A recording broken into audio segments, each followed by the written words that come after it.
Hey everyone, welcome back to the channel. Do you need to delete your Empower account or to remove your data? Well, here's the quick process. I'm going to show you how to request account deletion or data removal on Empower. The first step is to log into your account. So sign into your Empower dashboard on your desktop or your mobile app. Next, step 2 is to open Support Center. So click your profile icon next and then select Help or Support.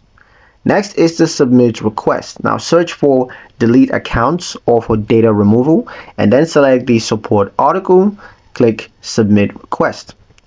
Next is to fill out the form. So you're going to provide your account details and confirm that you want permanent deletion. Go ahead and do that. And the final step is to confirm email. Empower is going to send an email verification. So approve it for the final deletion. And that's pretty much it on how to get that done, how to request account deletion or data removal on Empower. Hope you guys liked it. Hope you found the information there useful enough. If you did, like, share, and subscribe for more helpful tutorials.